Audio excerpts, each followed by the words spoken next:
Kia ora, and welcome to another episode of the Leadership Lounge, a space for healthcare leaders like you to take a moment, to pause, to think, to take a fresh breath and get that different perspective on the work that you are doing. I'm Katie, I'm your host, and I've got a background of working in healthcare, and I now work with leaders in healthcare and their teams to help them manage the demands and the complexity of the work that you do, and to enable that space of hope, inspiration, joy, potential that is out there. Playing in healthcare, I was going to say, that leads me on to the topic for today. However, leading in healthcare, no easy task at the moment. So hats off to you if you have chosen to step into that space and consider yourself a leader. If you have and you do, this is for you. So as I stumbled into that, I slipped up and said play, and that was a little bit about where this podcast has started from. I have a content plan and all that kind of stuff. Anyway, I've just thrown that all out the window, and I did something playful over the weekend, and because I'm such a leadership nerd and geek, I can't help but see the similarities in things that I do to leading and what you have to do on a day-to-day basis if you're a leader in healthcare. That might say that wasn't really actually play, but anyway, let's not go into that space. So what was I doing? I had a drive for a bit of a Disney fix, to be quite honest. Now I've made it pretty clear when I lived in the UK, I would go to Disneyland Paris fairly frequently, every year at least. And Disneyland, definitely a happy place. And I kind of enjoy the Disney stuff, not every single thing of it, but I kind of enjoy it. So it is definitely a play space for me. And whenever I do something like the Healthy Mind Platter, or any assessment or tool or reflection where you're thinking about how is life going for you right now? What are all the aspects of your life? How are things? The play aspect is always the bit that's dialed down a little bit. So I'm always like going, okay, what can I do? And one of the prompts to help you think about what you can do to play more or to feel more playful is to consider what you used to enjoy doing as a child and think about how you could do some of that. So with that in mind, I ended up with a Lego set. Now, I've done a few of the Star Wars blockhead Lego things that people have brought me recently, but I haven't done anything, well, I wouldn't even say significant. I haven't done anything beyond that. So it's been fairly simple stuff. So I was gifted a Disney thing from Lego. So it was a bit bigger than I would normally do, something slightly more advanced than I would normally tackle, certainly a little bit more complex than the blockhead that I had been doing. And seriously, so much fun. Oh Lord, I loved it so much. But I could not help but geek out and think about, there's something in here. And so there was a few things that struck me. And I'm giggling because it's like, I did really enjoy making this thing that I made. But at the end, I kind of thought, that was quite interesting. What would I share about making this Lego? So there was yes, find some play space. And I'll put a link in the show notes to the Healthy Mind Platter, which is a great tool if you've not come across that before. And I've done a blog post on that as well. So I'll share the links to that.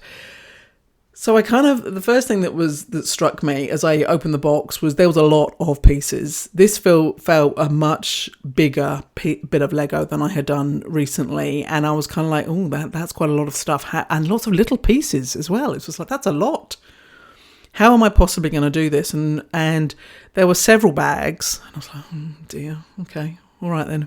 And so you open the instruction book. So first up, there's a very clear plan, right? And you open up the book, and it is so simplified. It is broken down into the very basic of steps. Open bag 1. Well, it doesn't say that, does it? It's just all pictures, which is even better because you don't even have to read. You just have to look. So this was the first thing. It breaks things down into small parts. into very small parts, and you get to notice your progress. So when I've moved from bag 1 to bag 2 to bag 3 to bag 4, this is progress, and it is really obvious to track my progress. Now, we talked about that a little bit. It came up last week in the firefighting episode podcast, to how to stop all the firefighting, or to cope or to reduce the amount of firefighting that you do every day. And one of the aspects was if facing a very big task, break it into small components, because A, you have a better handle on it and therefore less likely to break into a fire that you have to then suddenly manage, but also that you can track your progress, so your momentum and your enthusiasm kind of stays up. So this was the first thing, really obvious in Lego. It is broken down into very small parts, step by step, easy to follow, all of that kind of stuff. So there's a lot in there. So that was the first thing. The second point was there was a few components that repeated a few times over. And so, because these bits were fiddly, and I've got these kind of like not particularly delicate hands. So there I am trying to shove these small pieces together, thinking this is why adults aren't supposed to do Lego, which is of course not true at all. Anyway, but this repeated several times. So I got better at it because I was practicing it, because I got to do it more than once. So this idea of practice really struck out, and I also got a bit slicker, because I could then notice it's like, right, okay, why don't I make all 4 of those now? Because then that will just make everything a lot easier. So I started to notice where I could be the most efficient, and it was by practicing. So you kind of had to start it off in the clunky, slow way first, and then I got a bit better, and then I could start to spot the moments where I could be even more efficient. So that definitely resonated, right? Because we often find ourselves, in a situation, and you've got to work out how to do something, and then we think that's the only way that it can be done. But actually, we should be learning and evolving and getting better at things, and then shifting the way to making them efficient. And I think this is particularly important to remember when you start a new job or a new role, and you are suddenly learning new things and new tasks. And new jobs can be overwhelming, right? Because all of a sudden you've got 6 different new systems to learn and to work out how they work. You've got all the other stuff that is supposed to be going on with the job. And then normally you've got a whole lot of people that want a bit of your time and energy. So it can feel really, really overwhelming.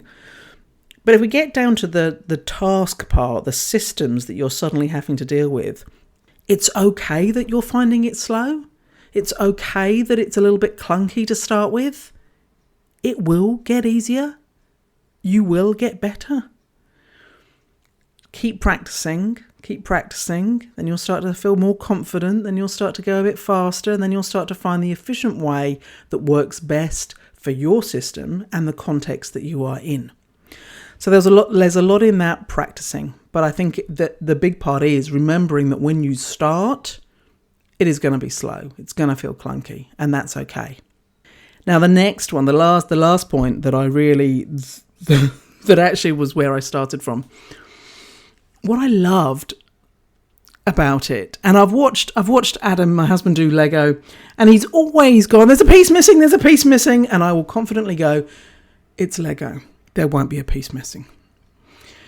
And lo and behold, we then find the piece. So when I'm doing it now, he when he does his Lego, and he's done some really big complex pieces of Lego. I'm not in his league by any stretch, but he just chucks everything out and then just gets going.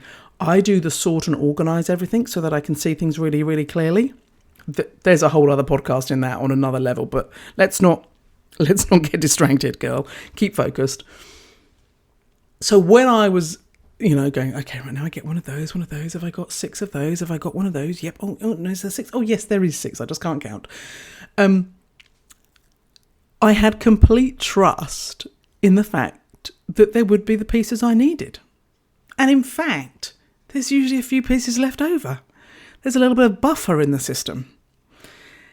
And so that got me to thinking I trust Lego as a company, that it's going to provide me with all the things I need to complete this piece I've bought. So there I hit a little bit of a wall, as you can imagine. Right now in healthcare, that is a hard nut to crack. Whether you call it a recruitment freeze or a recruitment pause getting the people that you need to do the job is not as straightforward as it used to be, or could be, or is, or has been, whatever. It's hard right now.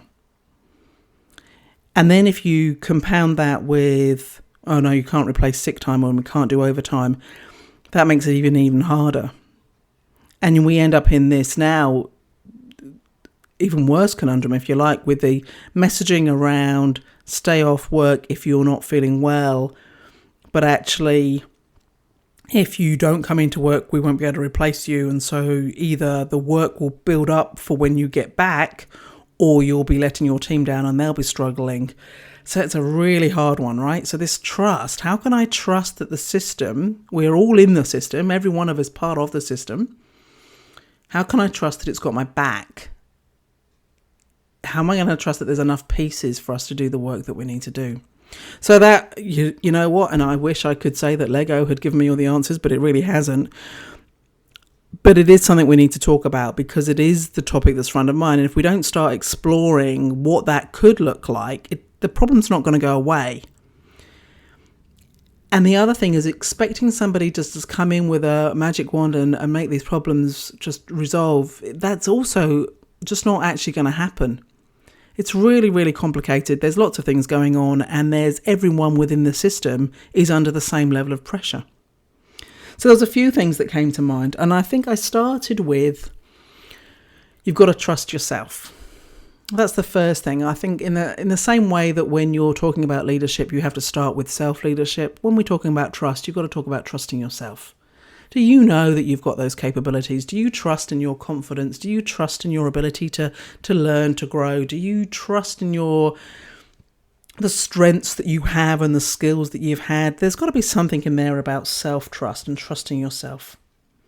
Because this is about knowing that if the plan fails, you're going to be able to pick yourself back up. If mistakes happen, you're going to have people that you're going to be able to talk to and help, and that are going to be there to support you. There's something about the where do you go to when it all goes wrong part, as much as the ability, your determination and your grit and your confidence and your capability. There was I'm probably not explaining it very well, but there's a couple of things in that trusting yourself. There's the self-confidence that you know that even if you don't know how to do this, you'll find a way. Hope is probably the best word. That belief and hope that you can do it and that you'll work it out. But also that you trust your support systems around you, your friends, your support crew, your personal advisory board, whatever it is, that they're going to be there to help you learn from, pick yourself up from when things don't go as planned. I think that made more sense the second time. So trusting yourself was the first part. And then I think the second part was, if you are leading people, you're part of leading a team, whether that be a large team or a small team, what can you do to create a sense of trust for the people that you are leading and serving? Now, this is a good starting point. I don't have the answer for that, but I think it's about understanding what they need and understanding where are the points that they're most worried about or an uncertainty. And I think you've got to put it into that context. No, I can't just magic up 5 extra members of staff for you, but let's talk about what is going to enable you to have the best day that you could possibly have in this context. So I think it's those conversations. So it's what is the trust that you can provide? How can you create that sense of trust in the people that serve? How can they trust you more? And I don't think I've done a podcast yet about trust on its own, but there is certainly their blog posts. It's a topic I write about a lot. So trust is quite interesting. So then it comes to that bigger space of trust in terms of that real issue. There's not enough people to do the job. How am I supposed to trust a system that is not enabling me to put the right people in or put the people in enough? So I just had to get creative. And again, there is no magic answer here.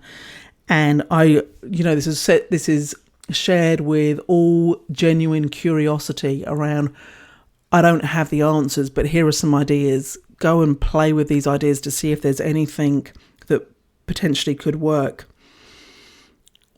One of the other topics that came up in last week's firefighting episode was this conversation about urgent versus important. And so if I think back to the Lego, if I didn't have a piece, what would I do? You'd probably skip a step and hope that it wasn't, a crucial kind of piece. So hoping that things aren't crucial is not a plan. You've got to have that conversation about what is urgent and what is important. And that is a subtle difference when you're talking about delivery of care or delivery of a service, because there can be some things that appear urgent by the noise that they're making, but when it comes to considering what you are trying to deliver, they might not be important.